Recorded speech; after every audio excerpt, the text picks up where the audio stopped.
Hello everyone and welcome to Find Your Flow. My name is Natalie. Today we have a juicy practice for the hips. So I invite you to stay super present, listening to exactly how you are right now and be extra loving and kind to the hip space. Hop into your super comfy clothes and I'll meet you on my mat.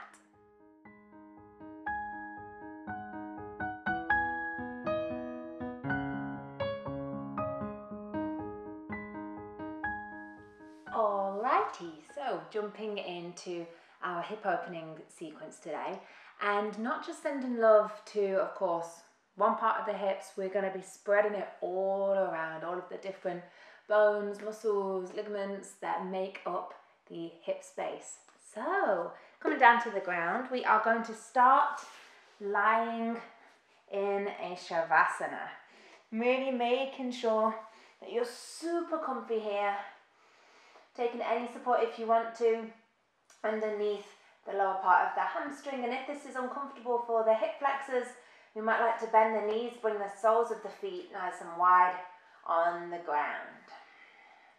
And then taking the hands wherever they feel most comfortable, just getting super set up here. Calming everything down.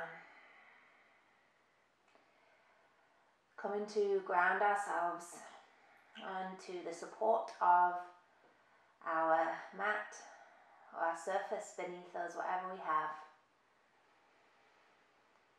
And checking in with ourselves, not just the hip space, but our entire body, from our toes to our head, all the way through our fingers, our spine, front body, back body, arms, legs, every single little part that makes up all of the different pieces of our body.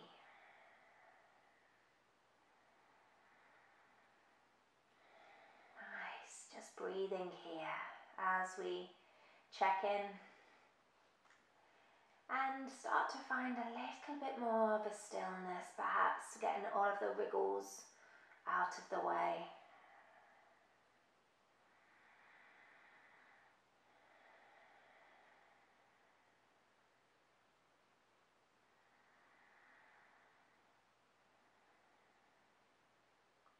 Lovely, and acknowledging here that every single part of our body is connected. I like to think of the fascia when I think of this connection, and if you don't know, fascia is like a spider's web basically that covers our entire body. Every single part is connected to the other in one big web.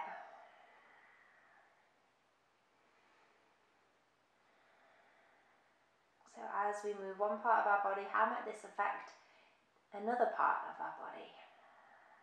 How might this help to relieve tension in not just the space that we're directly targeting perhaps, but also other areas? So we're just going to send particular love to the hips today, but also, of course, spread the attention across lots of other spaces as well.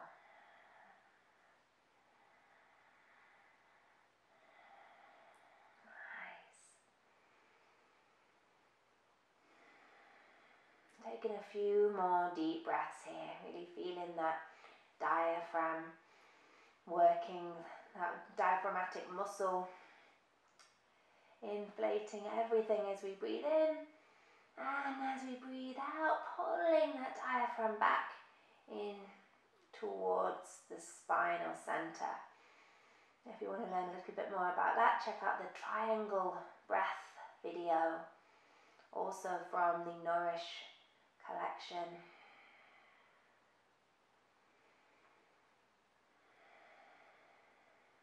Nice, one more deep breath. And then you can keep the eyes closed if you like, or gently flutter the lids open as everybody comes to meet with the feet on the ground, nice and wide, maybe as wide as our mat if that feels comfortable. And then externally rotating our right thigh, internally rotating our left thigh, finding windscreen wipers over to the right side and taking a moment just to breathe here. before floating over to the left. So really noticing that internal and external rotation of the thighs and how that's moving the hips as well. Nice, then speeding it up slightly, just floating from right to left. Gentle movement, waking up this hip space.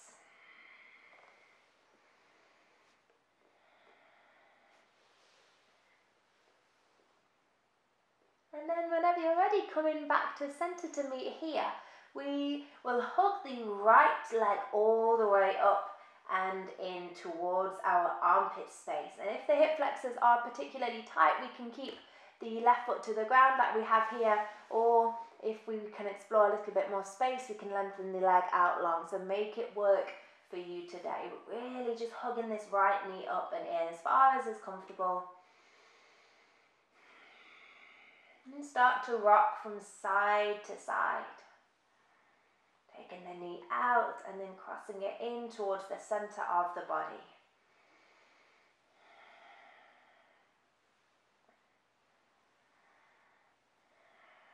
Releasing the hands and just taking the right hand onto the knee, finding super gentle circles as wide as we can go here. So keeping this slow and controlled and feeling into the hip space today. Circles in one way and then sending them in the opposite direction.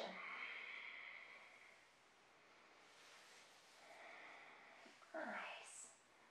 Coming all the way back, hugging the left leg in and sending the right leg out. Again, either foot on the ground or reaching it out long. Really taking the knee towards the armpit space a bit more. So rather than compressing, I know that I'm squishing my stomach by doing this in the center, finding a little bit more space and room to breathe and soften into this as much as we can. Nice, side to side now.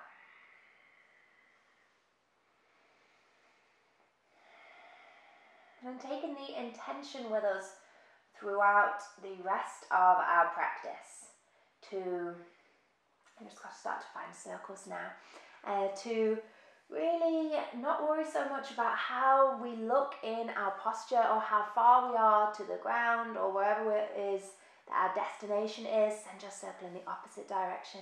But really tuning into exactly how this feels, being really, really, really kind to our hip space. It looks after us so much. Can we return the favor here? Nice, and then hugging the knees in, Apanasana.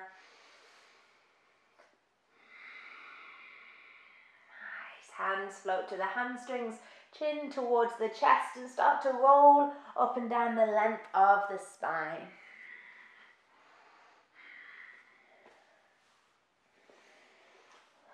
Nice. Taking a few rolls here, and then whenever you're ready, jumping your way into a child's pose right away. So taking the knees nice and wide, toes come together to touch, and we sit the hips back on the heels, releasing the forehead down.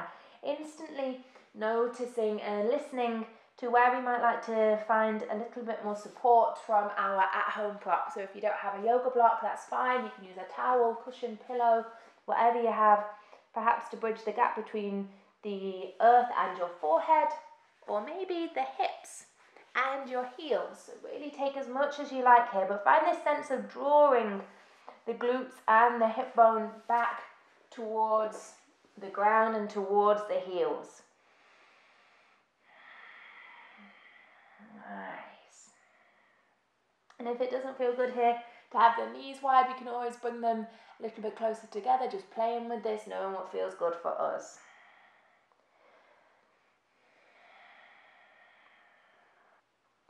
And pressing through the palms to lift our way all the way up into a tabletop, but keeping these wide knees. So we're taking a little bit of a variation here with our wrists beneath our shoulders, knees stay wide.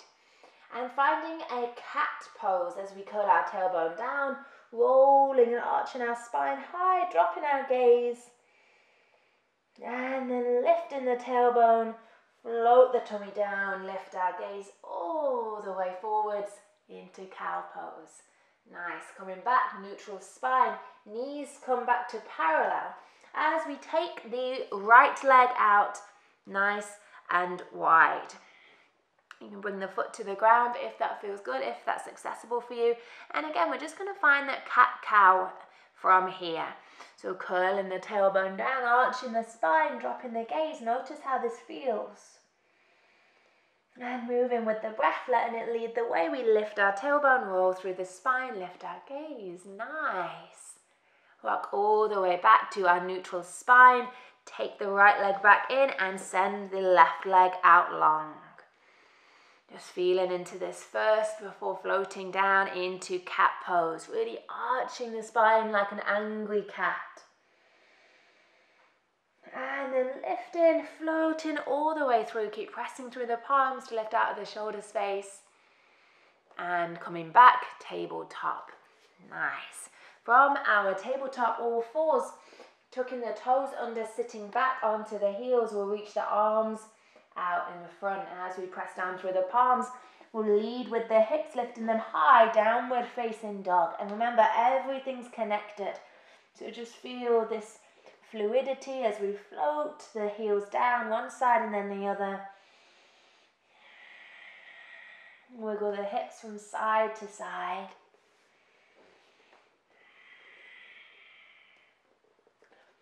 Nice. And then sending the left leg back, everyone, three-legged dog.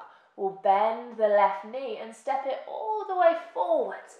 Foot comes to the ground, we bring the back knee to the earth.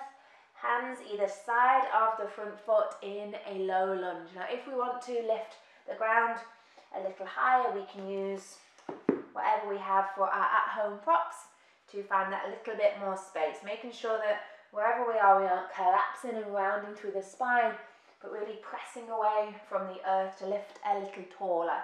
And taking a look at our stance, keeping this nice wide position between both of the legs. So on our two parallel lines, like our train track.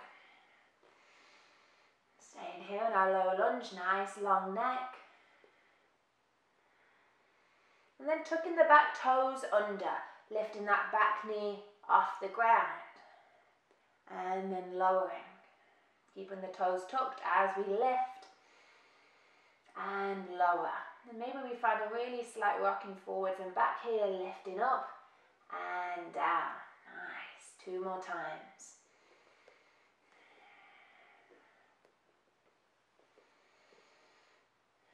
Beautiful. Bringing the back knee down, and this time reaching the hands all the way up towards the sky and relaxing the shoulders, coming into a low crescent lunge.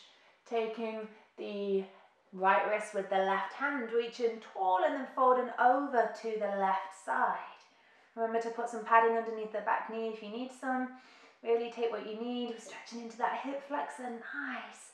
Breathing in and breathing out. Float the hands down, this time to the inside of the front foot, turning the front toes out. As always, lift up onto whatever support you want in your lizard pose. I'm just going to be spending a few breaths here, sending some love to the hip space, keeping this gorgeous long spine, and really make each pose your own. Yours could look totally different from how mine looks, and that is awesome. So yeah, tailor it to you, make it feel great for your body. And then everybody, bringing the right hand onto the ground, really planting it down, sending the left hand all the way towards the sky, opening into a twist. Option to tuck the back toes under, lift the back knee off as we release, and then lift, opening, nice. One more time, moving with the breath. We open and fold, coming all the way back to center, sending the left leg back and lifting the hips, downward facing dog, just wiggling it out here. Nice. Floating the right leg off the ground, three-legged dog, pelvis stays nice and steady, then bending the right knee, we step it all the way forwards, bringing the back knee down into our lunge on this side. Fingertips come either side of the front foot, lengthening nice and tall. Really keep that energy shooting from the crown of the head towards the sky. And you might need some more support on this side you might need less. So really just tune in and listen into this.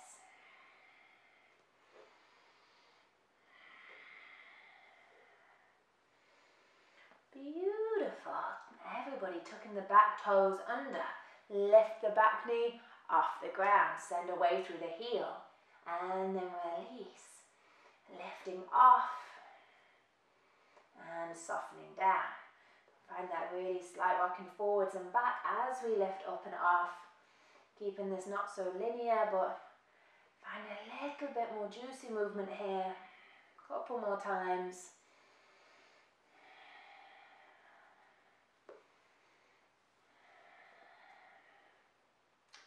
And then everybody bring the back knee down, untuck the toes, reach the arms all the way for the sky. Soften the shoulder space down and then taking hold of the left wrist with the right hand.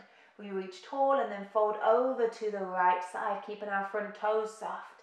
Notice where your attention is here. We just hang it out like la-di-da-di-da. Can we give this space finder a little bit more meaning as we come all the way back and hands come to the center of our mat, turning our right toes out. Nice. Come to find your lizard pose, but rather than concentrating on the shape, really experiencing the sensations.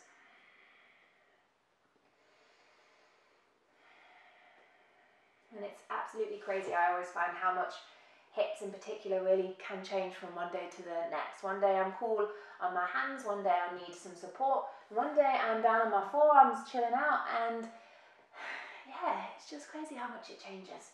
But keeping this nice and active where you are. Try not to collapse here. One more breath. And then everybody plant the left palm down. Right hand reaches all the way towards the sky. Option to stay on the back knee or lift your way off. Releasing. Move with the breath. Find space as we open. And soften. Nice. One more time. Nice. Releasing. Stepping the right leg back. Tucking the toes. Making our way to a downward facing dog. And just wiggling everything out.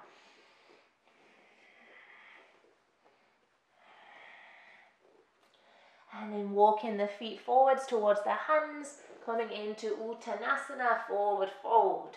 Feet hips distance apart, if not a tiny bit wider here. Listen to what feels good for you. As we bend the knees, we'll soften the head, neck and arms, really hanging here. Floating from side to side.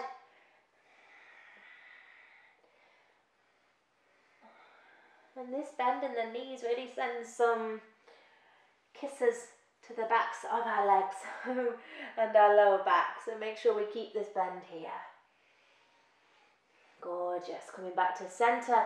Inhaling, lifting up halfway. Exhale, releasing, rooting down through the feet. We slowly roll all the way up to standing. Mountain pose.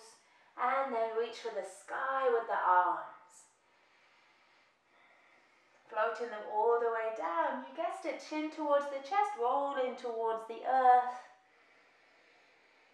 Into our forward fold. On your inhale, lift up halfway. Exhale to release and step the feet a little bit wider.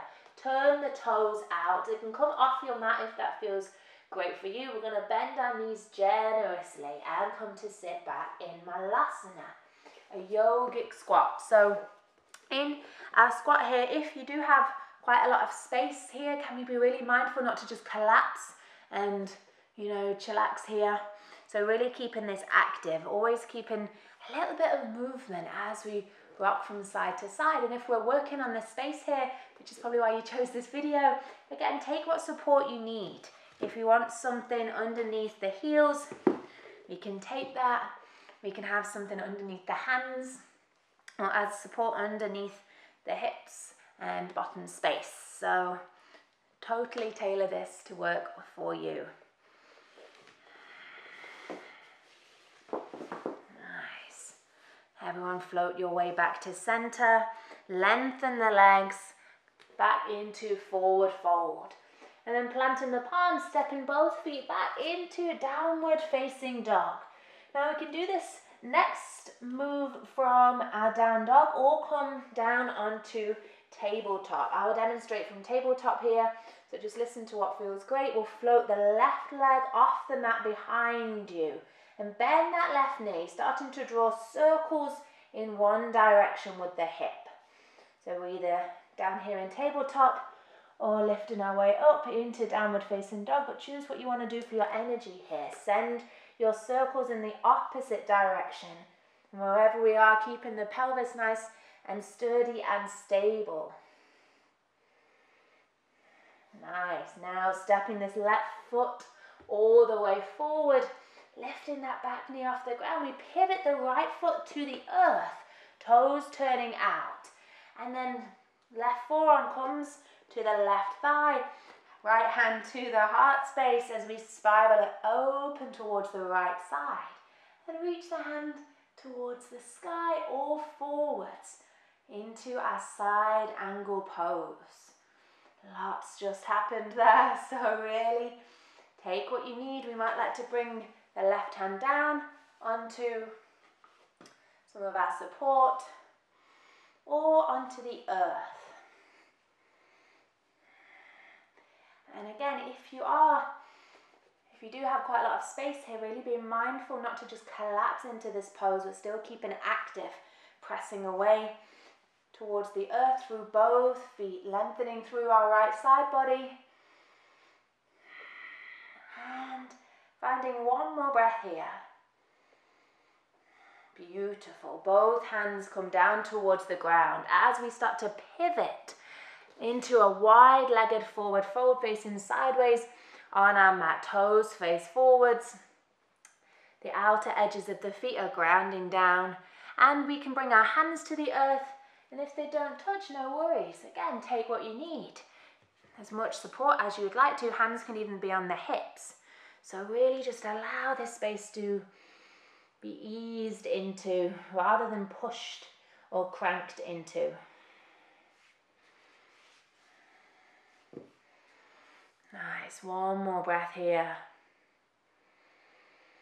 Before pivoting the right foot out, so we're going to turn to face the back of our mat and bring our back knee down to the ground as we float into either a pigeon or a pigeon variation. So if we're coming to a pigeon variation, this is perhaps the simpler of the two postures, but it just totally depends on your level of space in the hips.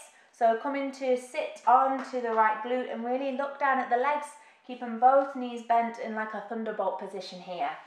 So walking that right foot, the front leg out as much as we would like to, and then twisting ourselves over our right leg as we fold slightly forwards. And walking this leg out as much as we want to, or walking it in as much as we want to. And if we're in a pigeon, we'll come to lengthen the left leg behind us and keeping the pelvis nice and level as we work towards walking this right leg out a little bit more. The main thing is in our pigeon that we aren't collapsing onto one side or collapsing forwards. Again, if we have the space, we might like to come down towards the ground, but keeping this active. Keep this little ebb and flow with our breath.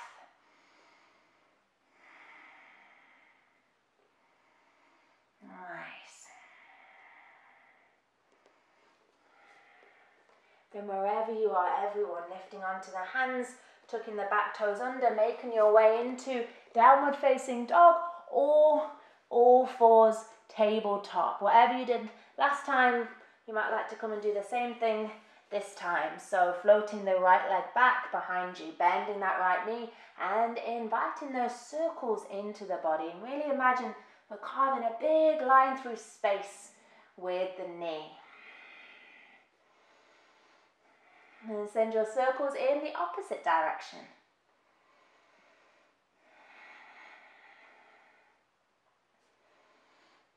Nice. Stepping the right foot forwards, back toes tuck under, back knee lifts off. We pivot the foot to the ground, turning it out, and make our way to side angle pose. Right forearm to the thigh, left hand to the ribs as it spirals open and we reach.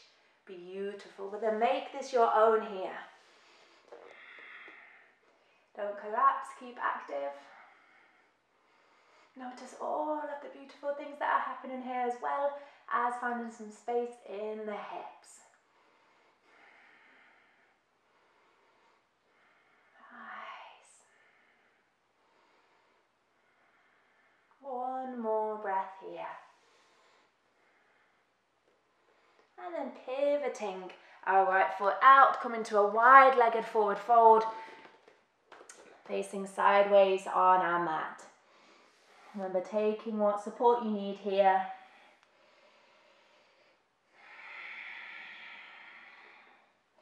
Using the breath to help us find the space, rather than resisting against our muscles and our body.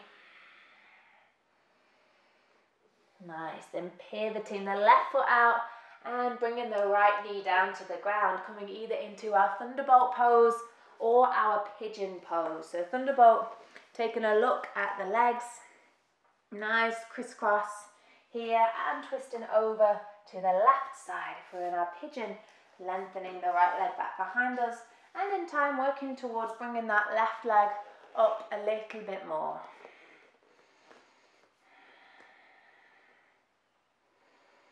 And as we spend a little bit of time here, notice where your attention instantly goes to. Is it to, oh, I'm rubbish at this today and I was great yesterday, or somebody in that class that I went to was great, or any of these things? Can we really take the judgment mind out of this? Can we bring our loving mind into this? Remember, the theme for this week's practice is nourish. We're here to nourish our body and send some love and care to it. Nice. And then everybody lifting up onto the hands, making your way into a downward facing dog. Nice. Spending 3 more breaths in our down dog, our last down dog of our practice. So make it one that feels super extra great, just doing whatever feels good. Keeping the knees nice and bent here. And then floating the knees down to the ground. Nice and wide, toes together. Child's pose. Finding your version of Balasana today.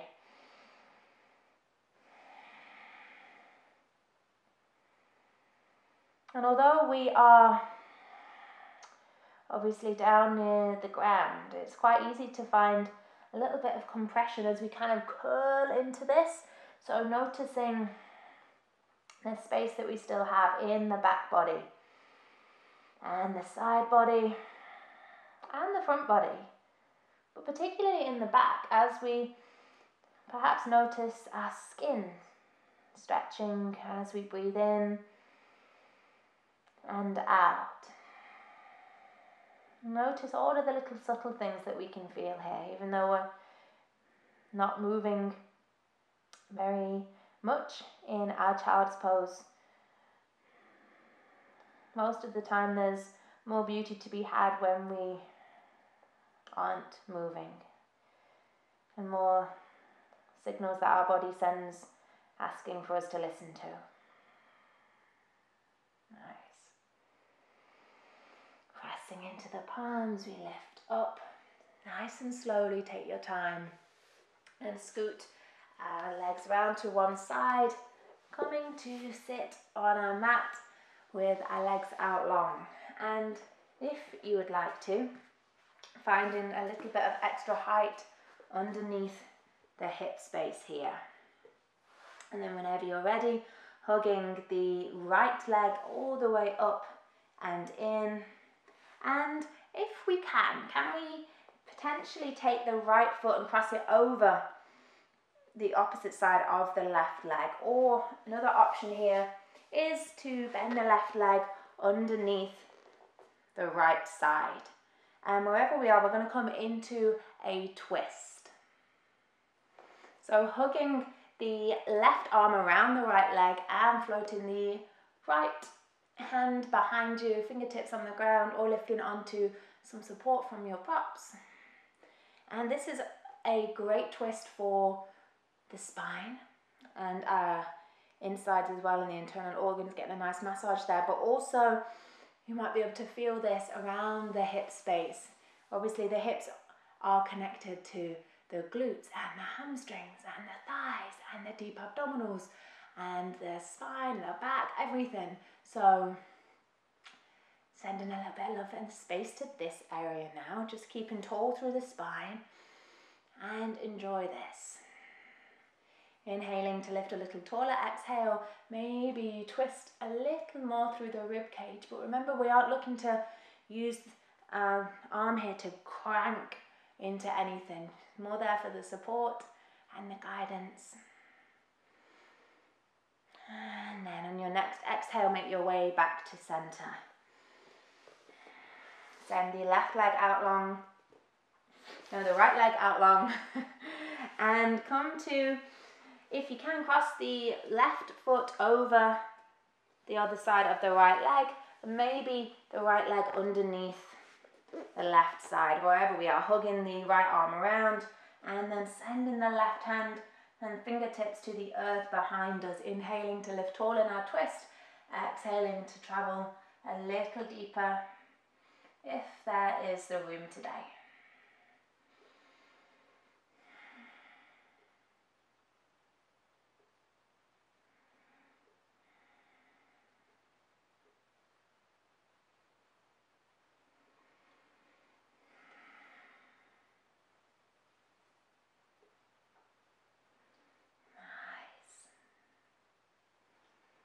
One more breath here, everyone. Exhaling to float to center. Lift your hips off your support as we bring the feet to the ground, reach the arms out, and as slow as we can go, connect to our center, our deep abdominal muscles, chin towards the chest. I'm talking really slow here. See if we can bring our spine back down into the ground, one vertebra at a time. While still breathing, whilst trying to keep our toes and our feet on the ground. Nice. And whenever you get there, bringing the feet nice and wide, and again coming to our windscreen wipers. Notice that rotation in the thighs connected to the hips as we come over to the right. Staying here on the right side, and we might like to stay exactly how we are, or bring the right foot on top of the outside of the left thigh.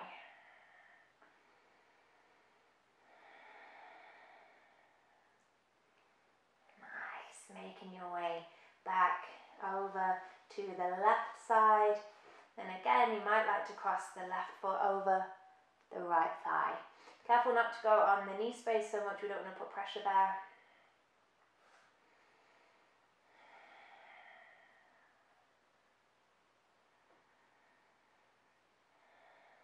Gorgeous. And then coming back, whenever you're ready to center, hugging the knees in, finding Apanasana. Curling the forehead towards the knees, rounding through the spine. And then lengthening everything out into our final, most precious resting posture, Shavasana. And just like we did at the start, come to find a Shavasana that works for you today. And whenever you arrive there, just allow yourself to completely soften. Take all of the tension and the effort away from the body now.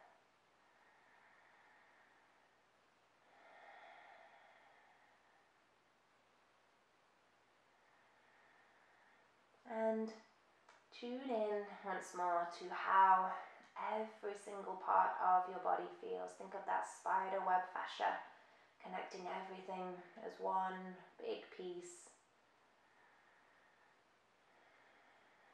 And notice how you feel.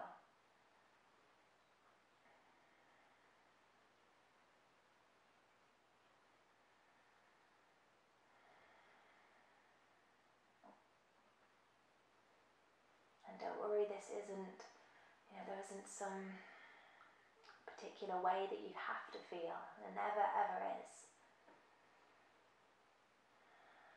If you don't feel like your years of hip tension has been released in one video, that's definitely okay. Remember, we're just working towards finding a little bit more room to take away some potential discomfort or tightness in the body. So just practicing here with an intention, and the key word there is practice. It's all a practice.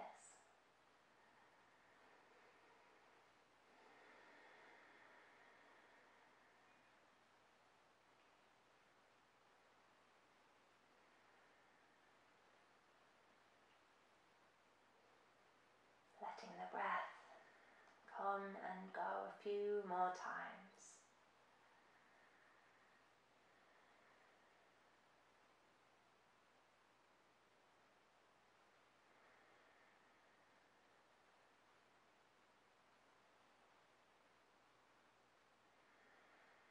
And wiggling the fingers and toes, bringing gentle movement back into the body.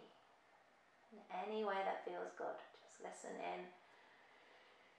Maybe reach it out or hug and curl it in.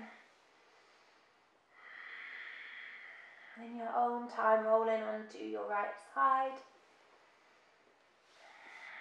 Using the palms to help lift you into a comfortable seat, taking your time to arrive here, absolutely no rush.